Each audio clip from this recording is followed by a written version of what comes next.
উডের ব্যবহার নিয়ে এটা আমার দ্বিতীয় ভিডিও। এই ভিডিওতেও আমি উডের কতগুলো ব্যবহার দেখাবো। প্রথমেই যেটা দেখাচ্ছি সেটা হলো উপদেশ দেয়া। মানে আমরা যখন কাউকে উপদেশ দিচ্ছি তখন সেইখানে উড ব্যবহার করতে পারি, এটাই বলা হচ্ছে। উডটাকে তখন মোডাল হেল্পিং ভার্ব হিসাবে মূল ভার্বের আগে বসানো যেতে পারে বা যায়। কিরকম বিষয়টা দেখো, এখানে আমি একটা এক্সাম্পল দিয়েছি, মানে উপদেশটা আমি কিভাবে দিচ্ছি সেইটা দেখো। তোমার জায়গায় আমি হলে চিঠি দিতাম, মানে আমি যাকে কথাটা বলছি তাকে চিঠি দেওয়ার কথা বলছি, একটা ইনডিরেক্টলি, পরোক্ষভাবে।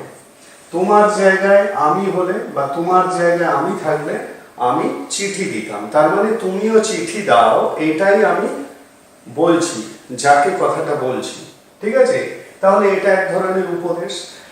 আমি চিঠি দিতাম এই কথাটাকে আমি উপদেশ দেয়া হিসাবে ধরছি। কেন না, এর আগে এই ধরনের একটা সেন্টেন্স আছে, মানে তোমার জায়গায় আমি হলে এরকম একটা সেন্টেন্স আছে।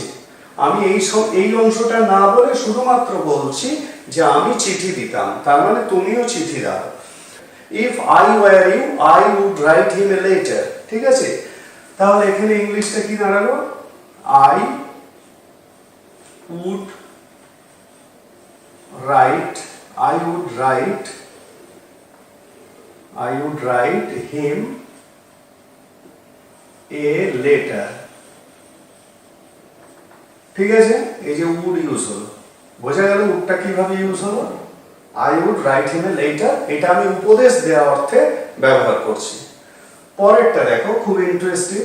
দেখে মনে হচ্ছে কাউকে বিশ্বাস করানো, দেখে মনে হচ্ছে এটা কাউকে বিশ্বাস করানো, তাই হবে। এখানে এই কথাগুলো লিখেছি এই কারণে যে কোনো একটা ঘটনা, কোনো একটা বিষয় বা কোনো একটা অবস্থাকে নিয়ে আমি কাউকে কিছু বিশ্বাস করাতে চাইছি। ঠিক আছে, মানে কেউ আমাকে জিজ্ঞাসা করলো আকাশটা কিরকম, তাহলে আমি উত্তরে বলছি আকাশটা মেঘলা আছে। আমি যখন উত্তরটা দিচ্ছি আকাশটা মেঘলা আছে, তার মানে আমি কথাটা সিওরিটি নিয়ে বলছি, নিশ্চিতভাবে বলছি। কিন্তু অনেক ক্ষেত্রে কি হয়, আমরা আমাদের বক্তব্যকে অন্যরা যাতে বোঝে সেই বোঝানোর তাগিদ নিয়ে বলি, মানে বিশ্বাস করানোর তাগিদ নিয়ে বলি বা বিশ্বাস করাই। বোঝা গেল? এখানেও বক্তব্যটা কিন্তু সেইভাবেই আছে। মনে হচ্ছে আকাশ মেঘলা, বুঝলে? তার মানে তোমাকে আমি কনফার্ম করে দিচ্ছি, তোমাকে আমি আশ্বস্ত করে দিচ্ছি যে আকাশটা মেঘলাই। তাহলে মনে হচ্ছে, এটাকে ইট সিমস, ইট অ্যাপিয়ার্স এইভাবে বলা যায়। আমি আগেও বললাম, কিন্তু এখানে ওইভাবে বলবো না। এক্ষেত্রে আমাদের যেহেতু উড ব্যবহার করতে হবে, তার মানে উডটাকে এখানে যে মূল ভার্ব সেই ভার্বের আগে বসাতে হবে। আমাদের শেখার বিষয় হচ্ছে উড। তাহলে ইট উড, আমরা যখন ডেইলি লাইফে স্পোকেন করব তখন হয়তো আমরা এত কিছু ভেবে বলি না, কিন্তু শেখার তাগিদে আমাদের এইগুলো শেখা প্রয়োজন। তাহলে ইট উড অ্যাপিয়ার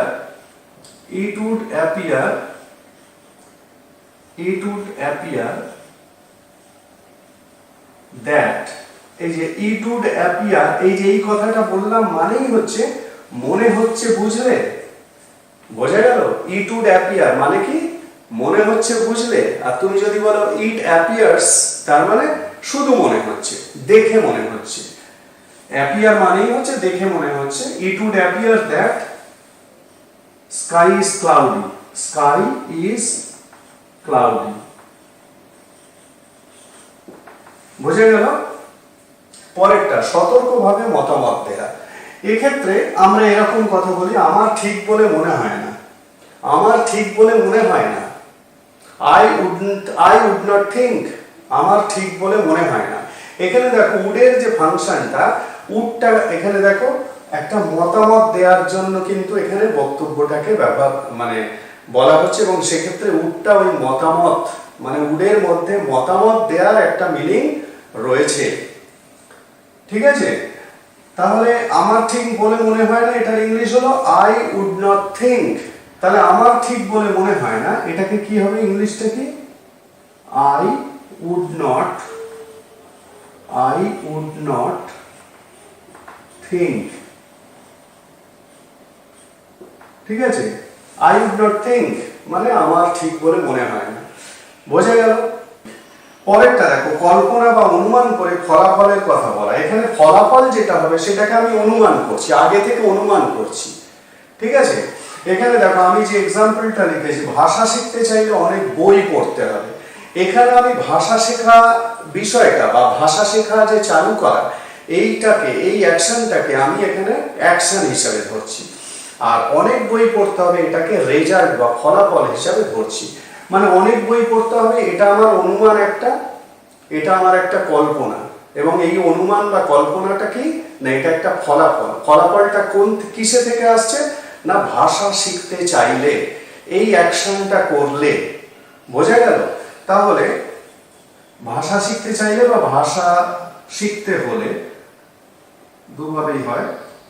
তাহলে ফর আস মানে আমি এখানে একটা অবজেক্ট মানে আমাদের কথাটা জুড়ে নিচ্ছি, for us to learn language, for us to learn language we, এইবারে উডটা আসবে, উই যেহেতু এখানে ফলাফলটা দেয়া হচ্ছে, we would have to, we would have to read পড়তে, রিড অনেক বই, মেনি বুকস, বোঝা গেল। তাহলে এখানে যে উডের ব্যবহারটা সেটা কিভাবে হচ্ছে না, অ্যাকশন তারপরে যে রেজাল্ট, সেই রেজাল্টটাকে আমি অনুমান করছি বা কল্পনা করছি। তাহলে for us to learn language we would have to read many books, বোঝা গেল। এবার উডের এই ব্যবহারগুলো দেখে নাও। প্রথম যেটা লিখেছি সেটা হচ্ছে অনুমান করা অনুভূতি, অর্থাৎ কোনো অনুভূতিকে আমরা যখন অনুমান করছি তখন সেই অনুমানমূলক বাক্যে আমরা মূল ভার্বের আগে উডকে বসাবো। এখানে অনুমান করছি কোনটা, তুমি আমাকে ভালোবাসবে, এইটা হচ্ছে অনুমান। তাহলে এখানে মূল ভার্ব হচ্ছে ভালোবাসা, তার মানে ভালোবাসা নামক ভার্বের আগে আমরা উডকে বসাবো, বোঝা গেল। তাহলে অনুভূতিকে অনুমান করার অর্থে আমরা উডকে ব্যবহার করব। তাহলে ভাবলে ভালো লাগে, তুমি আমাকে ভালোবাসবে, তার মানে I would love, I would love to think, ভাবলে ভালো লাগে, that you would love me, ঠিক আছে। এই উড ইউজ হলো, অনুমান করছি অনুভূতিটাকে, কে অনুমান করছে, আমি অনুমান করছি, ঠিক আছে। পরেরটা ইনডিরেক্ট স্পিচ। ইনডিরেক্ট স্পিচ মানে হচ্ছে পরোক্ষভাবে যে বক্তব্যগুলো বলা হয়। মানে ডিরেক্ট স্পিচে যে সেন্টেন্সটা থাকে সেই সেন্টেন্সটা যদি ফিউচারে থাকে তাহলে সেই ফিউচারের যে হেল্পিং ভার্ব বা মোডাল ভার্ব সেগুলো পাস্ট টেন্সে চেঞ্জ হয়ে যায়, মানে উইলটা উড হয়ে যায়। সেটাকেই বলা হচ্ছে ইনডিরেক্ট স্পিচে উডের ব্যবহার। যেমন ও বলল ও আজ আসবে, এটা একটা পরোক্ষ উক্তি, ঠিক আছে। তাহলে এটার ইংলিশটা কি হবে, he said that he would come that day, he would come that day, ঠিক আছে। এখানেই উড ইউজ হলো ইনডিরেক্ট স্পিচে, বোঝা গেল। পরেরটা দেখো, অতীতে কোনো কাজ করতে চাইতো না, অর্থাৎ অতীতে কোনো কাজ করার ইচ্ছে ছিল না, এরকম বোঝানো হচ্ছে। তো এরকম বোঝালে এই চাইতো না এই অর্থে উড নট ইউজ হয়। তাহলে ও ওষুধ খেতে চাইতো না, ইংলিশ কি হবে, he would not take medicine,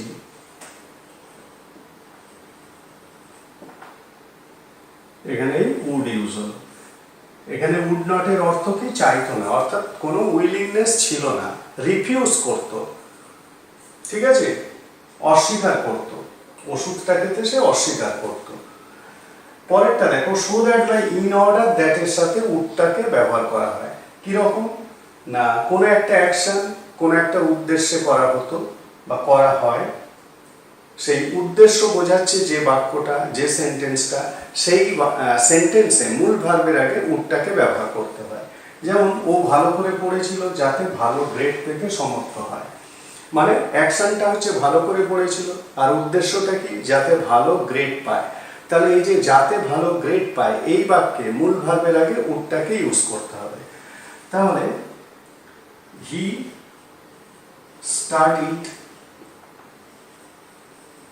studied hard,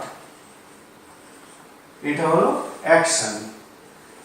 এরপরে যে বাক্যটা আছে সেটা হলো উদ্দেশ্য, মানে কি উদ্দেশ্যে এই অ্যাকশনটা করা হয়েছিল, কি উদ্দেশ্যে ও ভালো করে পড়েছিল, কি উদ্দেশ্যে ও ভালো করে পড়েছিল, উদ্দেশ্যটা হলো যাতে ভালো গ্রেড পায়।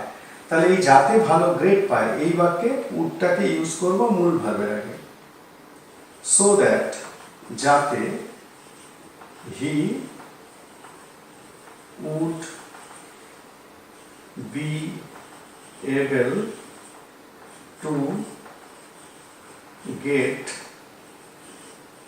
good grade। ঠিক আছে, তাহলে পুরো সেন্টেন্সটা কি দাঁড়ালো, he studied hard so that he would be able to get good grade. বোঝা গেল উডটাকে কিভাবে ইন অর্ডার দ্যাট বা সো দ্যাট এর সঙ্গে ব্যবহার করতে হয়। পরেরটা ফিউচার ইন দ্য পাস্ট বা অতীতে ভবিষ্যতের কথা ভাবা। এটা খুব ইন্টারেস্টিং একটা ইউজেজ। কেন না, অতীতে গিয়ে যখনই কোনো ভবিষ্যৎ কোনো কাজের কথা ভাবা হয় সেটাকেই বলা হয় ফিউচার ইন দ্য পাস্ট। এখানে দেখো এক্সাম্পল যেটা লিখেছি, ও যখন এলো বললাম, দুটোই কিন্তু অতীত। তারপরেই বলা হচ্ছে আমরা আজ ডিনারে বাইরে যাব, এটা ভবিষ্যৎ। তাহলে এক্ষেত্রে ইংলিশটা যখন করবে, এই যে ভবিষ্যৎ যেটা সেন্টেন্স সেখানে মূল ভার্বের আগে উডটাকে ইউজ করতে হবে। তাহলে ও যখন এলো বললাম, I told him when he came we would go out for dinner, আমরা ডিনার খেতে বাইরে যাব। ঠিক আছে, তাহলে উডের যে ইউজেজ গুলো এখানে আমি এক এক করে দেখালাম। এক্সাম্পল গুলো ভালো করে দেখে নাও, এই ধরনের এক্সাম্পল নিজেরা তৈরি করো এবং উডকে ব্যবহার করো।